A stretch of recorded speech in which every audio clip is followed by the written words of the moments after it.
Hello dear students, हमारे नए YouTube channel सरकारी ऑफिसर रेजिमेंट पर आपका स्वागत है। आज के चैप्टर में हम पढ़ने वाले हैं रेशियो एंड प्रोपोर्शन के कुछ शानदार शॉर्ट ट्रिक्स। तो आइए शुरू करते हैं।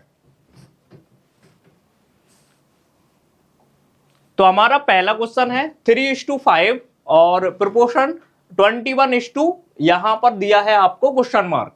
तो इसको किस तरीके से सॉल्व करते हैं? तो यहां पर देखो, यहां पर मैं क्या करता हूं, जहां पर प्रोपोर्शन लिखा है वहां पर लगाना है हमें बराबर। तो यहां पर मुझे लिखना है 3:5, जहां पर प्रोपोर्शन लिखा है वहां पर लगाना है हमें बराबर। यहां पर लिखा है 21 और यहां पर लिख दूंगा मैं डिवाइड बाई क्वेश्चन मार्क है, तो यहां पर मैं इसको x मान लूंगा। अब देखो, मैं 3 से ये 21 को कैंसिल कर सकता हूं। कितने टाइम? तो आप बोलोगे 7 टाइम्स। अब x इस साइड जाएगा, 5 का इस साइड मल्टीप्लाई होगा। दैट मीन्स x का मान आएगा 5 × 7, दैट मीन्स 35। तो पहले वाले क्वेश्चन का हमारा आंसर होगा 35, option number A. Next question try करते हैं, सेम मेथड का क्वेश्चन होगा। नेक्स्ट क्वेश्चन हमारा है 4.2 रेशियो 3:5, प्रोपोर्शन x और रेशियो 14। अब देखो, इसको भी सॉल्व करना है। जहां लिखा है रेशियो वहां पर हमें करना है डिवाइड। तो क्या मैं इसको इस तरीके से लिख सकता हूं, 4.2 और डिवाइड बाई 3.5, और यहां पर प्रोपोर्शन लिखा, यहां पर बराबर, यहां पर मैं x लिख लेता हूं और यहां पर लिख देता हूं मैं 14। अब देखो, पॉइंट के बाद यहां पर एक डिजिट है, यहां पर भी पॉइंट के बाद एक डिजिट है। तो देखो, मैं यहां पर ना पॉइंट से पॉइंट कैंसिल कर देता हूं, क्योंकि यहां पर भी डिवाइड बाई 10 आएगा, यहां पर भी डिवाइड बाई 10 आएगा। अब मैं देखता हूं कोई मेरे पास ऐसा कॉमन टेबल है क्या जिसमें 42 भी आता हो और 35 भी आता हो। तो यहां पर 7 का ऐसा टेबल है। तो आप बोलोगे 7 × 6, दैट मीन्स आ जाएगा 42, 7 × 5, दैट मीन्स आ जाएगा 35। इधर बराबर में चल रहा है x/14।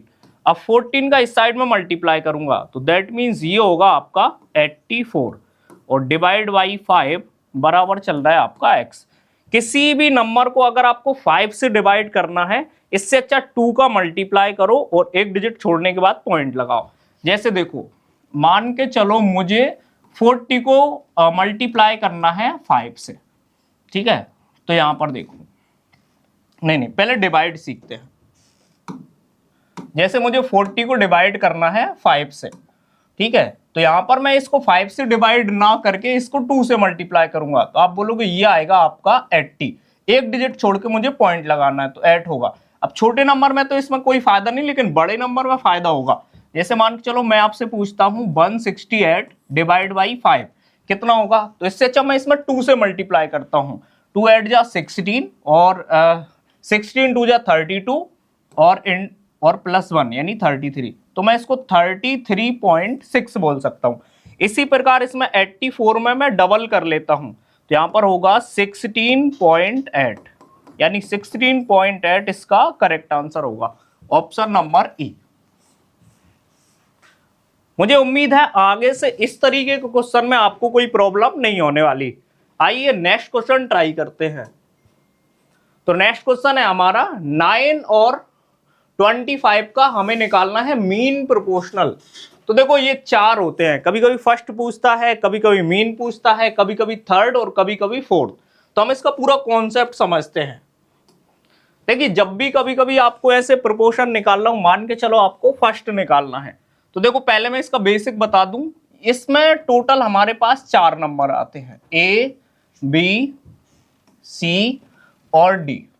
यहां पर अगर मिडिल की बात करूं तो यहां पर होता है प्रोपोर्शन, और फर्स्ट और सेकंड की बात करूं तो यहां पर होता है रेशियो, और यहां पर भी होता है रेशियो। अगर मान के चलो अब मुझे निकालना है फर्स्ट, तो मैं किस तरीके से सॉल्व करूंगा इसको? तो आप बोलोगे A/B बराबर में होगा C/D। अगर मुझे यहां से A की वैल्यू निकालना हो तो आप बोल सकते हो BC/D। तो इस तरीके से आप फर्स्ट प्रोपोर्शन निकाल सकते हो। अब मान लो आपको मीन निकालना है, तो मीन प्रोपोर्शन आप कैसे निकालोगे? आपको इस तरीके का कोई नंबर दिया रहेगा A और एक नंबर दिया रहेगा आपको B। अब मीन प्रोपोर्शन निकालना, तो आप मिडिल वाला नंबर मान सकते हो आप X। मिडिल वाला नंबर आपने मान लिया, मान लो X।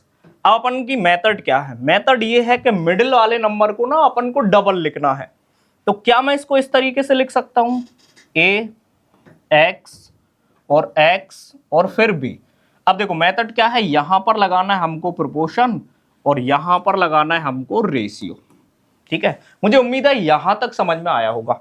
अब मैं इसको इस तरीके से लिख सकता हूं, a अपॉन एक्स और इधर बराबर में x अपॉन बी।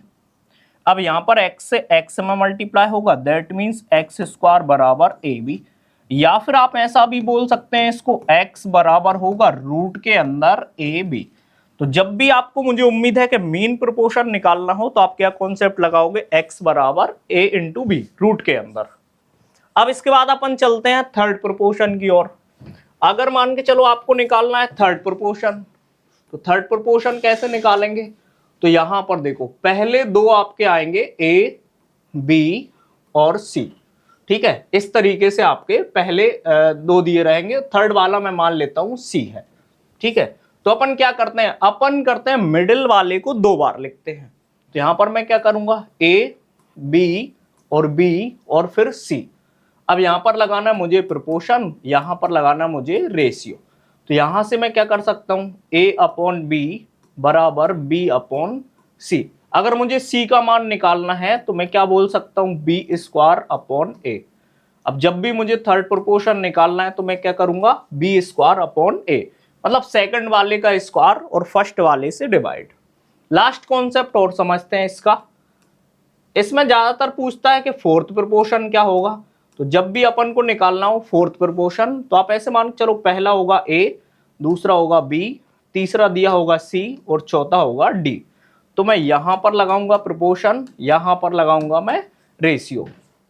अगर मैं इसको आगे बात करूं तो यहां पर मैं इसको लिख सकता हूं a अपॉन बी और यहां पर लिख सकता हूं c अपॉन डी। मान लो मुझे d का मान निकालना है तो मैं क्या बोल सकता हूं, बी सी अपॉन ए। तो इस तरीके से मैं निकाल सकता हूं फोर्थ प्रोपोर्शन। आप चाहें तो इसका स्क्रीनशॉट ले सकते हैं। ठीक है, अब हम आगे बढ़ते हैं। अब हम अपने क्वेश्चन को सॉल्व करते हैं। अब क्वेश्चन क्या था, 9 और 25 का मध्य अनुपातिक ज्ञात कीजिए। ठीक है, find the mean proportional of 9 and 25। तो देखो मीन प्रोपोर्शन कैसे निकालते हैं, तो अभी हमने कॉन्सेप्ट पढ़ा है रूट के अंदर a इंटू बी। तो यहां पर मैं देखो रूट ले लेता हूं, a का मतलब कितना है, तो आप लोग बोलोगे 9 और b का मतलब कितना है 25। अब देखो 9 कितने का स्क्वायर होता है, तो 9 होता है 3 का स्क्वायर और 25 होता है 5 का स्क्वायर। तो आप बोलोगे 3 into 5 that means 15। Option number C इसका करेक्ट आंसर होगा।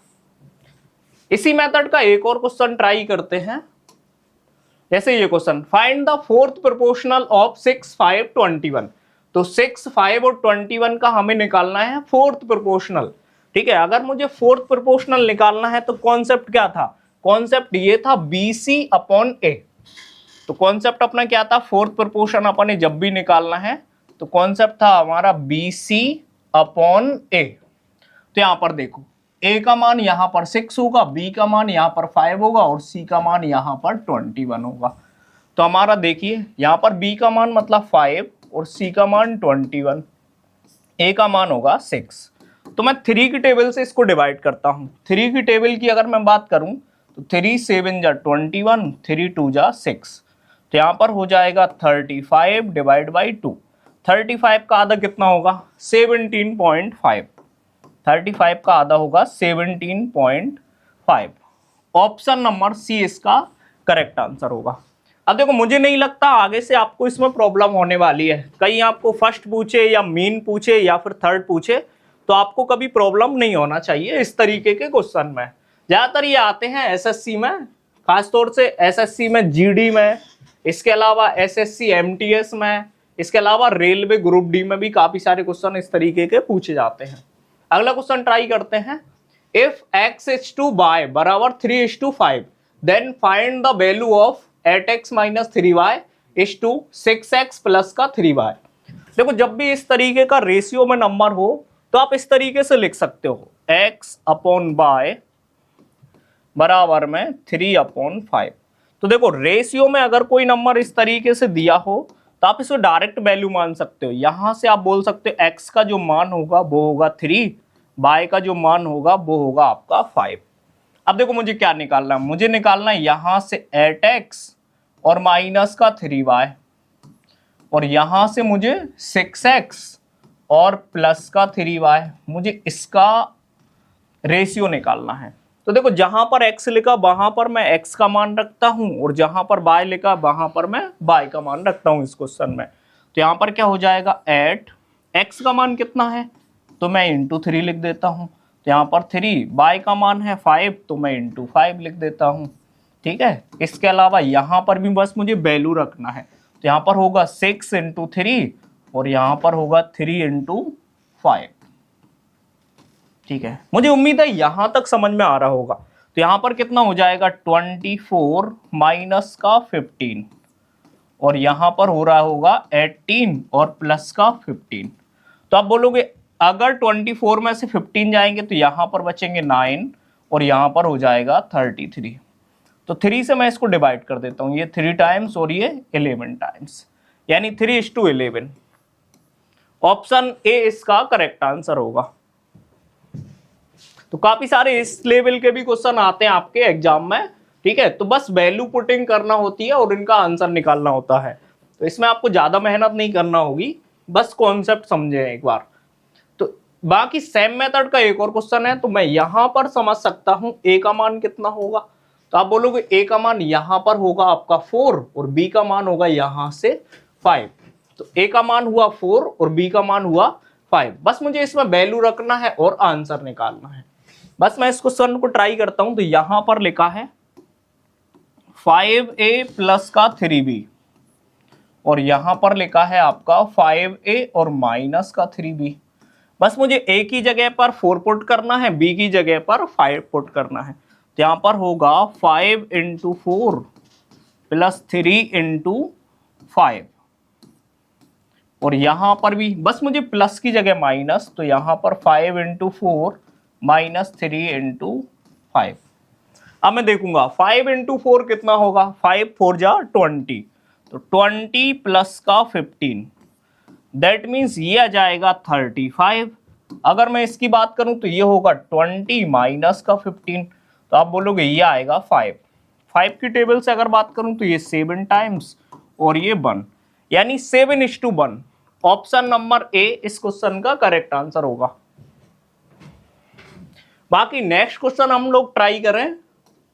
नेक्स्ट क्वेश्चन आपका इस प्रकार है, 3 numbers are in the ratio 10:15:24 sorry, if the sum of the 3 numbers is 196 then find the larger number।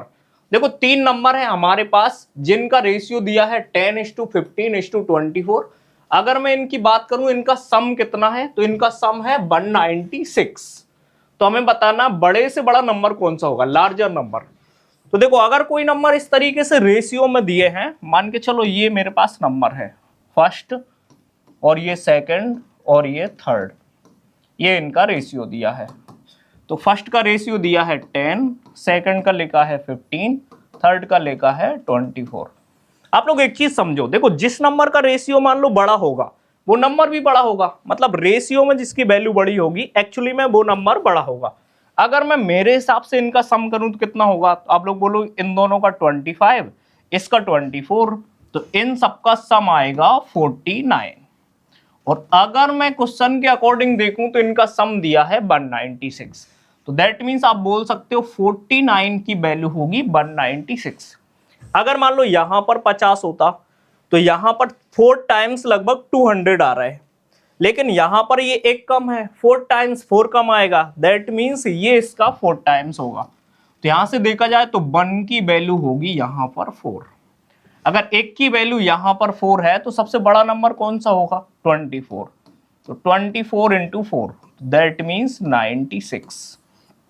तो अपन से पूछा सबसे बड़ी संख्या कौन सी होगी, तो बड़ी संख्या होगी आपकी 96। ऑप्शन नंबर बी इसका करेक्ट आंसर होगा।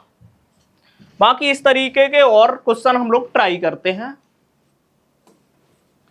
नेक्स्ट क्वेश्चन है हमारे पास, 3 संख्याएं 1 2 3 के अनुपात में है, उनमें से प्रत्येक में 5 जोड़ने पर नई संख्याएं 2 3 और 4 के अनुपात में हो जाती हैं, तदनुसार वे संख्याएं क्या क्या हैं। तो देखो 3 numbers are in the ratio 1:2:3 On adding 5 to each of them, the new numbers become in the ratio 2:3:4. Accordingly, what are those numbers? तो देखो हमारे पास तीन नंबर्स हैं 1:2:3 के रेशियो में। तो मैं ऐसे मान लेता हूं, पहला नंबर, ये दूसरा नंबर और ये तीसरा नंबर। अगर मैं रेशियो की बात करूं तो इनका रेशियो है 1:2:3। ठीक है, अब मैं क्या कर रहा हूं, हर एक में 5 ऐड कर रहा हूं, जिसकी वजह से इनका जो रेशियो हो रहा है वो इनका रेशियो हो रहा है कितना, इनका रेशियो हो रहा है आपका 2:3:4। तो यहां पर देखो 2:3:4। अगर मैं चेक करूं यहां पर देखो, यहां से ये 1 बढ़ रहा है और यहां पर भी ये भी 1 बढ़ रहा है, ये भी 1 बढ़ रहा है। तो यहां पर देखो ये +1, तो मैं यहां पर +1 और यहां पर भी +1। देखो सब में डिफरेंस ना यहां पर सेम है, और एक्चुअली में भी मैं सब में 5-5 जोड़ रहा हूं।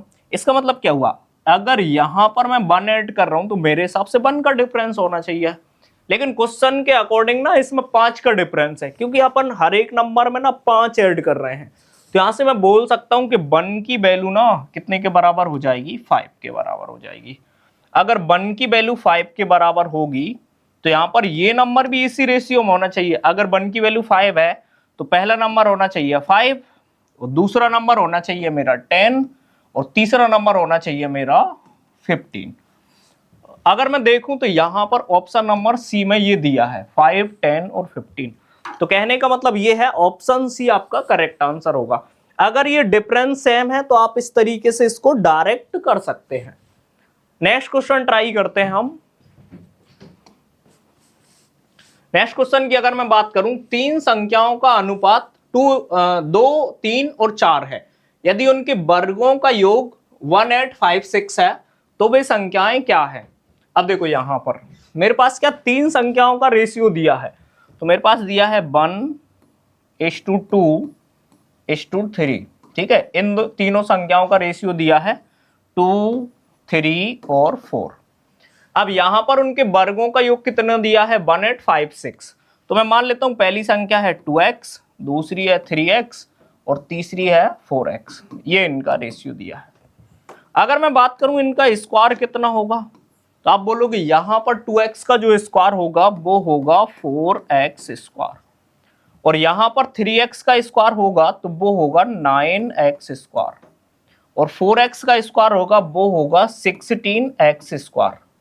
लेकिन क्वेश्चन के अकॉर्डिंग इन्होंने दिया है उनके जो स्क्वायर है उसका सम है 1, 8, 5, 6। तो मैं इनका सम कर देता हूं, तो इनका जो सम है वो आना चाहिए 1, 8, 5, 6। लेकिन मैं मेरे अकॉर्डिंग सम देखूं तो क्या मेरे अकॉर्डिंग इनका सम इतना आ रहा है, तो मेरे अकॉर्डिंग अगर मैं इनका सम करूंगा तो 16 और 9 कितना होगा 25 और प्लस का 4 दैट मींस 29x स्क्वायर आना चाहिए। तो मेरे अकॉर्डिंग आना चाहिए 29x स्क्वायर, और यहां पर क्वेश्चन के अकॉर्डिंग दिया है 1, 8, 5, 6। अगर मैं इसको 29 से डिवाइड करूं तो अगर ये 30 होता, 30 की टेबल में 6 टाइम आएगा 180, तो 20 की टेबल में 6 टाइम आना चाहिए 174। तो दैट मींस यहां पर आएगा 6, अब बचेंगे 11, और 20 की टेबल में 4 टाइम से आता है 16, 116। तो यहां पर x स्क्वायर की जो वैल्यू होगी वो होगी 64। दैट मींस मैं बोल सकता हूं x की जो वैल्यू होगी वो होगी 8 यहां पर। अब वो नंबर कौन कौन से होंगे मेरे पास, तो यहां पर x का मान 8 यहां पर पुट कर दूंगा, दैट मींस ये हो जाएगा आपका 16 और ये हो जाएगा 24 और ये हो जाएगा 32। तो 16, 24 और 32 ऑप्शन नंबर बी यहां पर आपका करेक्ट आंसर होगा। मुझे उम्मीद है यहां तक आपको समझ में आ रहा होगा। बाकी हम थोड़ा और क्वेश्चन ट्राई करते हैं। देखो क्वेश्चन दिया है the total number of student in a school was 660। एक स्कूल में अगर टोटल स्टूडेंट की बात करूं तो वो थे 660 रुपए। ठीक है, the ratio of boys and girls in it was 13:9। अगर मैं इसमें बॉयज और गर्ल्स का रेशियो की बात करूं तो वो है 13:9। After a few days 30 more girls join the school. कुछ समय बाद 30 और लड़कियों ने स्कूल में ज्वाइन किया, but some boys left accordingly. लेकिन कुछ बॉयज ना स्कूल छोड़कर चले गए। The new ratio of boys and girls became 6:5। तो जो नया रेशियो है गर्ल्स और बॉयज का वो हो जाता है 6:5। So what was the number of boys who left the school. तो अपन को उन लड़कों की संख्या बताना है जो लोग स्कूल छोड़कर चले गए। देखो गलत बात है, स्कूल छोड़कर नहीं जाना चाहिए। देखो यहां पर अगर मैं बात करूं तो टोटल है 660। अब इन्होंने दिया है बॉयज टू गर्ल्स का जो रेशियो है वो है 13:9। तो यहां पर देखो मैं लिख लेता हूं, तो ये बॉयज और ये गर्ल्स, इनका जो रेशियो है वो है 13:9। अब देखो मेरे हिसाब से इनका सम करूंगा तो आप लोग बोलोगे 13 + 9, तो यहां पर आना चाहिए 22, और 22 की वैल्यू दी है 660। दैट मीन्स 1 की वैल्यू दी है 30। तो क्या मैं ऐसा बोल सकता हूं कि यहां से जो बॉयज होंगे 13 × 3, तो मतलब यहां पर होंगे बॉयज होंगे 390 और यहां पर गर्ल्स होंगी यहां पर 30 × 9, दैट मीन्स 270। क्लियर है। अब देखो कुछ दिनों के बाद 30 और गर्ल्स स्कूल में शामिल हो जाती हैं, तो मैं यहां पर 30 प्लस कर देता हूं। अब मैं बोल सकता हूं मेरे पास गर्ल्स कितनी है, तो आप बोलोगे 300। इस स्कूल में गर्ल्स हो जाएंगी 300, लेकिन कुछ बॉयज ना छोड़कर चले गए, तो मैं यहाँ पर माइनस कर देता हूं। ठीक है ना। अब इसके बाद ना इनका जो रेशियो है वो हो जाता है 6:5। तो इनका जो रेशियो है वो हो जाता है 6:5। अब देखो गर्ल्स की तो संख्या का मुझे पता है, तो क्या मैं ऐसा बोल सकता हूं कि 5 की जो वैल्यू है वो होना चाहिए 300। यानी कितने का मल्टीप्लाई किया है यहां से 60 का। तो इधर भी अपन भेदभाव नहीं कर सकते, यहां पर भी ना 60 का मल्टीप्लाई होना चाहिए। तो आप बोलोगे अगर 60 का मल्टीप्लाई 6 में होगा तो दैट मीन्स यहां पर आना चाहिए 360। तो 390 में से मैं कितना घटाऊं कि यहां पर 360 आना चाहिए, तो आप लोग बोलोगे 30। तो 30 इस क्वेश्चन का करेक्ट आंसर होगा। इसका मतलब छोड़कर जाने वाले लड़के जो है ना वो है 30। तो ऑप्शन नंबर सी इसका करेक्ट आंसर होगा। नेक्स्ट क्वेश्चन अगर मैं ट्राई करूं तो नेक्स्ट क्वेश्चन है 3 कक्षाओं में छात्रों की संख्या का अनुपात 2:3:5 है। प्रत्येक कक्षा में 20 छात्रों की वृद्धि होती है, लेकिन अनुपात 4, 5 और 7 हो जाता है। वृद्धि से पहले छात्रों की कुल संख्या क्या थी। तो देखो यहां पर अगर मैं बात करूं तो 3 कक्षाओं में ना छात्रों का रेशियो दिया है, स्टूडेंट्स का रेशियो इस तरीके से दिया है। तो कितना दिया है यहां पर दिया है 2:3:5। तो मेरे हिसाब से इनका सम कितना होना चाहिए, 5, 3, 8 और 2 10। तो इनका सम होना चाहिए 10। ठीक है ना। अब मैं क्या करता हूं, हर एक कक्षा में 20 छात्र बढ़ जाते हैं। ठीक है, 20 छात्र इंक्रीज हो जाते हैं, तो इनका जो रेशियो है वो हो जाता है 4:5:7। तो यहां पर रेशियो हो जाता है 4:5:7। अगर मैं देखो रेशियो में अगर मैं इनका इंक्रीज देखूं तो यहां से 2 का डिफरेंस है, यहां से 2 का डिफरेंस है, यहां से 2 का डिफरेंस है। यानी मेरे अकॉर्डिंग ना ये 2 बढ़ रहे हैं, लेकिन क्वेश्चन के अकॉर्डिंग कितने बढ़ रहे हैं 20। तो यहां से मैं ऐसा बोल सकता हूं 2 की जो वैल्यू है वो है 20।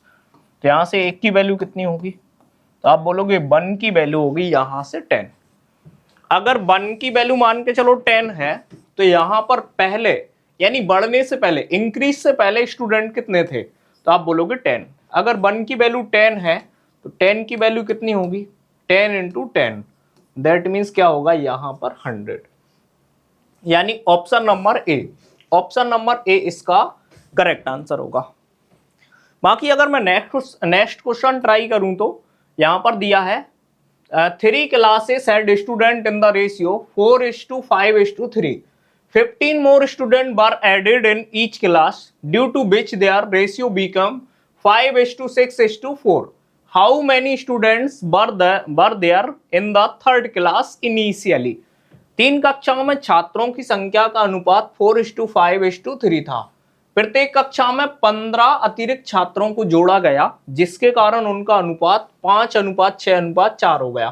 प्रारंभ में तीसरी कक्षा में कितने छात्र थे। तो देखो सेम मेथड का सवाल है, सेम मेथड से अपन सॉल्व करते हैं। तो मान के चलता हूं मैं यहां पर ना 3 कक्षाएं हैं, फर्स्ट, सेकंड एंड थर्ड। तो अगर मैं बात करूं तो इनमें स्टूडेंट्स के नंबर्स का रेशियो है 4:5:3। अब क्या हुआ, हर एक क्लास में 15 और स्टूडेंट ना जोड़े गए, तो इनका जो रेशियो है वो हो गया कितना 5:6:4।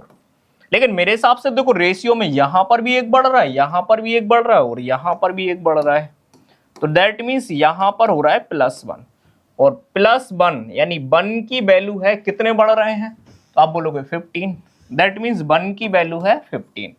तो यहां पर अपन से पूछा स्टार्टिंग में तीसरी कक्षा में कितने छात्र थे, अगर 1 की वैल्यू 15 है तो 3 की वैल्यू कितनी होगी, तो आप बोलोगे 3 × 15, तो दैट मीन्स कितना आएगा 45। ऑप्शन नंबर बी इसका करेक्ट आंसर होगा। मुझे उम्मीद है यहां तक समझ में आ रहा होगा, आपको कोई प्रॉब्लम नहीं होगी। बाकी यहां पर देखता हूं, if x/y is equal to 2:3 and y/z is equal to 2:1, then find x/y/z। तो अपन को बताना अगर x और y का रेशियो है वो 2:3 है, अगर y और z का रेशियो है वो 2:1 है, तो अपन को x y z का रेशियो बताना है। तो देखो इस क्वेश्चन को करने के ना बहुत सारे तरीके हैं, एक तरीका मैं आपको सिखाता हूं, आगे से आपको ना इस क्वेश्चन में कभी प्रॉब्लम नहीं होने वाली। तो देखो तरीका क्या है, यहां पर मैं लिखता हूं x, यहां पर y और यहां पर z। अगर मेरे हिसाब से देखा जाए तो एक्स वाई का रेशियो कितना है 2:3, तो यहां पर मैंने 2:3 लिख दिया। और क्या दिया है y और z का रेशियो है 2:1, तो यहां से मैंने 2:1 लिख दिया। क्लियर है। अब देखो यहां से मुझे बस लेफ्ट और राइट का ध्यान रखना है। अब देखो इस मेथड को अपन कॉपी पेस्ट टाइप भी बोल सकते हैं। जैसे ये 3 देखो यहां पर इसके पास में प्लेस खाली है ना, तो मैं यहां पर 3 लिख देता हूं। ये 2 की अगर मैं बात करूं यहां पर ये 2 के पास में प्लेस खाली है, तो मैं यहां पर 2 लिख देता हूं। क्लियर है। बस मुझे कुछ नहीं करना, इनका मल्टीप्लाई करना है। तो यहां पर आएगा 4, यहां पर आएगा 6 और यहां पर आएगा 3। यही इसका करेक्ट आंसर है 4, 6, 3। अगर मैं दूसरी मेथड की भी अगर बात करूं तो इस तरीके से अपन कर सकते हैं। मान के चलो इसका x/y बराबर दिया है 2:3 और यहां से दिया है आपका y/z बराबर दिया है 2:1। अब देखो अगर मैं इसको ध्यान से देखूं तो यहां से y का मान 2 आ रहा है और यहां से y का मान 3 आ रहा है और यहां से y का मान 2 आ रहा है। ये तो गलत बात है। y का मान ना क्या आना चाहिए, बराबर आना चाहिए। तो अगर मैं 3 और 2 की बात करूं तो इनका एलसीएम कितना होगा 6। 3 और 2 का एलसीएम कितना होगा, यहां से 6, एलसीएम होगा इनका 6। तो मैं कोशिश कर रहा हूं ना इसको दोनों को 6 बनाने की।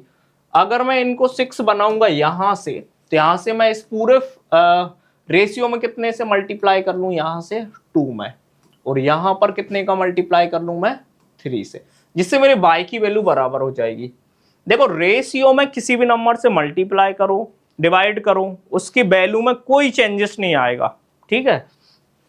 तो यहां पर कितना हो जाएगा, ये हो जाएगा 4 और ये हो जाएगा आपका 6, और यहां पर कितना हो जाएगा, ये हो जाएगा 6 और ये हो जाएगा 3।